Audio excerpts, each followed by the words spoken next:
Good morning दोस्तों। और finally हम लोग स्टे कर लिए यहाँ पे और काफ़ी अच्छी नींद लगी और फैन चालू था जिसके कारण ठंड भी लग रही थी। और आइए नज़ारा दिखाते हैं इस लोकेशन के बारे में क्या क्या है। सबसे पहले तो हमारे रूम के बाजू में ही है एक नदी। ये देखिए नज़ारा, ये नदी है। बैक कैमरा से मैं आपको दिखाना चाहूँगा। ये नदी है और नीचे नीचे नीचे नीचे नदी है और साथ में इधर जंगल।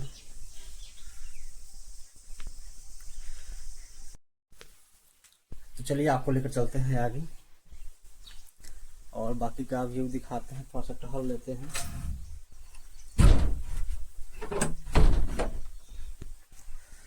और ये जो रिसोर्ट है एक किसान का है और इसमें पूरी फसल उपजाते हैं और काफ़ी बेहतरीन लोकेशन है। और ये देखिए हमारे तुषार जी कॉल पे बिजी हैं। सुबह सुबह इनका फ़ोन आने लगता है। पुणे में लोग आ चुके हैं और सीधा फ़ोन करने लग जाते हैं हमें, लेकिन हम ही पुणे में नहीं होते हैं। तो एक्चुअली क्या है ना कि आप महाराष्ट्र हेड हैं तो फिर आपको फ़ोन नहीं करेगा तो फिर किसको फ़ोन करेगा लोग। तो महाराष्ट्र का जितना भी काम है डिजी स्वास्थ्य फाउंडेशन का टोटल इनके अंडर में है। आपके गाइडेंस के अंदर से। अरे मेरा गाइडेंस क्या है, आपका तो एक्सपर्टीज है। और बहुत बेहतरीन काम कर रहे हैं। और इनके भी अंदर एक है कि हाँ कि हम समाज सेवा करेंगे। और इनके पापा भी खुद एनजीओ चलाते हैं। और कहने का मतलब है ना कि बचपन से ये चीज़ देखा इन्होंने। एनजीओ के बारे में बताइए और साथ में आप कैसे एनजीओ में जुड़े जी। और आपके पापा क्या क्या काम करते हैं, आपका जो आपका पर्सनल संस्था है जी उसके बारे में थोड़ा सा बताइए। जी।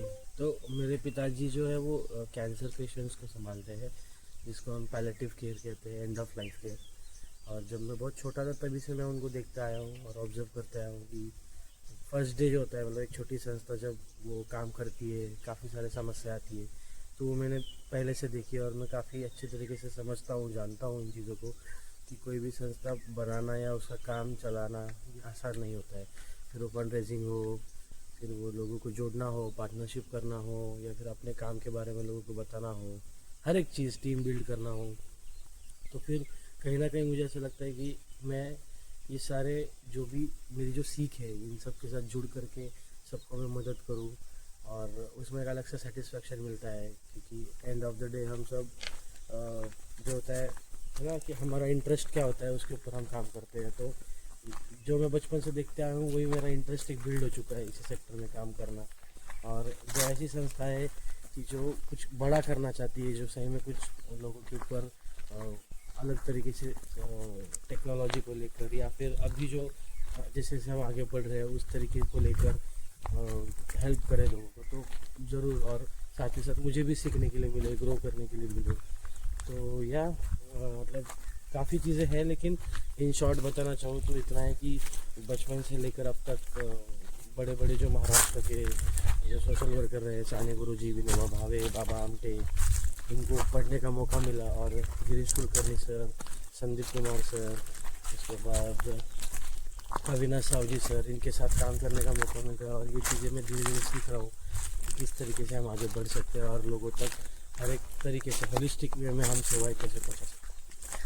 आपके जो पापा जो संस्था चलाते हैं उस संस्था का नाम क्या है?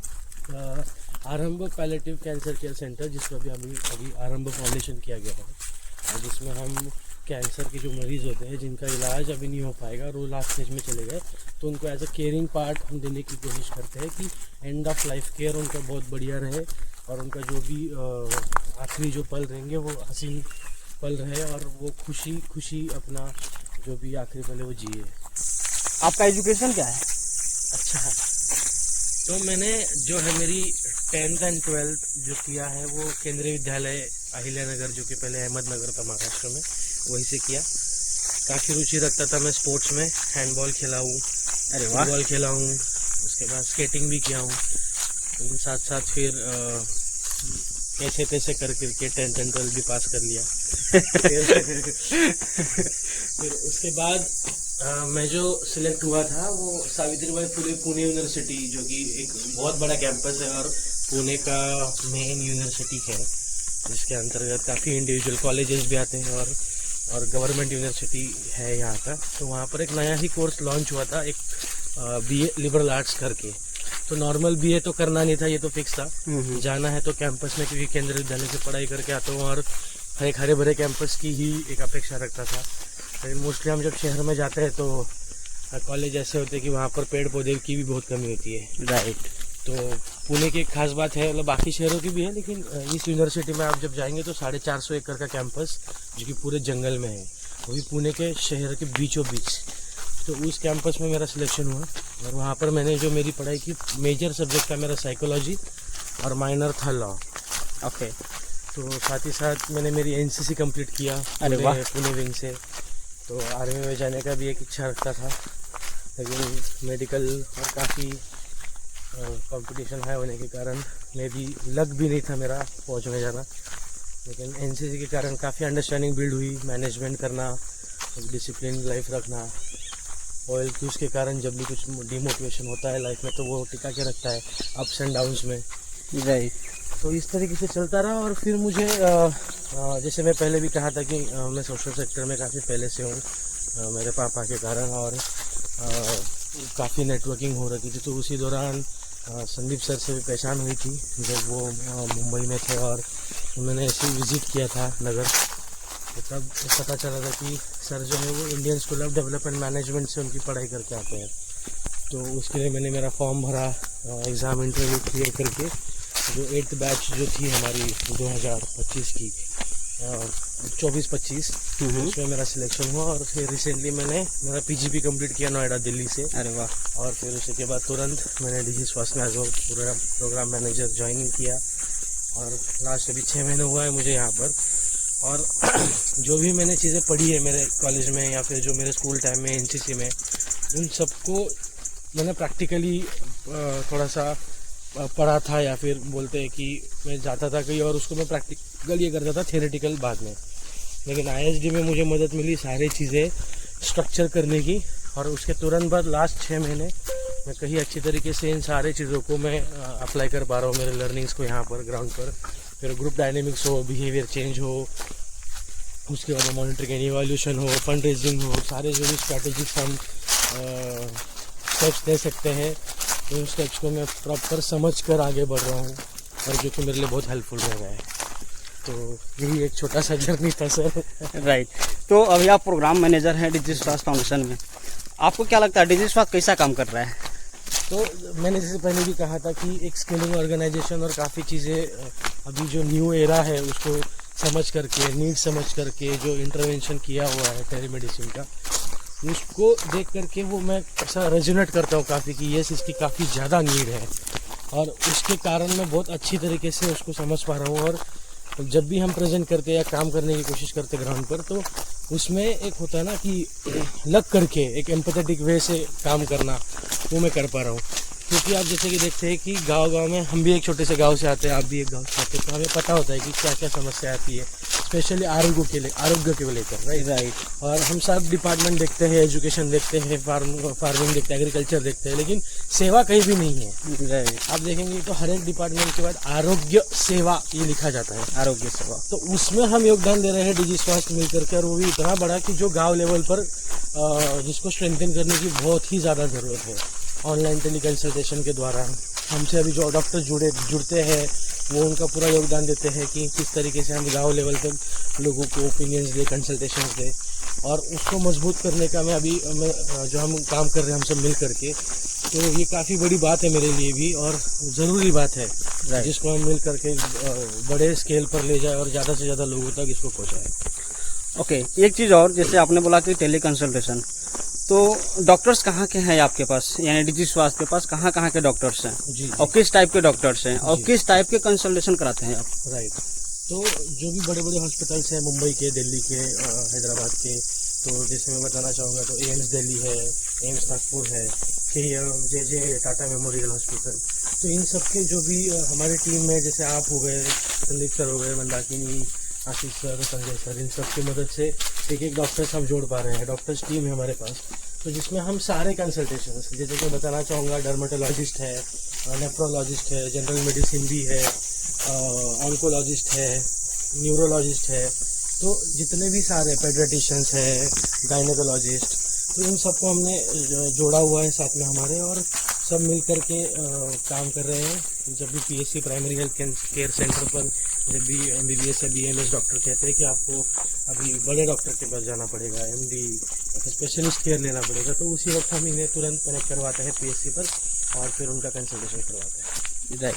तो जैसे आपने बताया कि कैंसर के भी काम करते हैं, आपके पास ऑन्कोलॉजिस्ट भी हैं जी। तो अगर मान लेते हैं किसी पेशेंट को या किसी हमारे व्यूअर को ही, किसी के रिलेटिव में भी या किसी को भी कैंसर होता है, जी। तो कैसे कांटेक्ट करे आपसे, और यानी डिजी स्वास्थ्य से, ताकि उसको हेल्प मिल सके?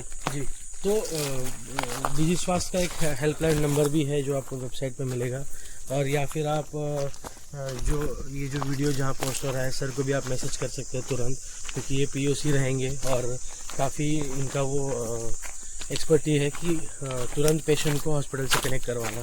और जो है कि जैसे ही पेशेंट, हमें पता चल जाता है कि कैंसर के पेशेंट है, तो हम उन्हें ट्राई करते हैं कि जो भी नियर बाय हॉस्पिटल है वहाँ पर उनको रेफ़र करें, और वहाँ पे एक पॉइंट ऑफ कांटेक्ट रहेगी जो उन्हें गाइड करेंगे किस तरीके से काम करना है। इफ़ नीडेड तो उनको हम स्क्रीनिंग करवाएंगे प्रॉपर तरीके से, फिर उनको अर्ली डायग्नोस के लिए रेफरल टेस्ट के लिए भेजा जाएगा। तो इस तरीके से प्रोसेस होती है। लेकिन coming back to the again question कि कॉन्टैक्ट कैसे करें, तो डिजी स्वास्थ्य का एक हेल्पलाइन नंबर है जो कि आपको वेबसाइट पर मिलेगा digiswasth.org पर।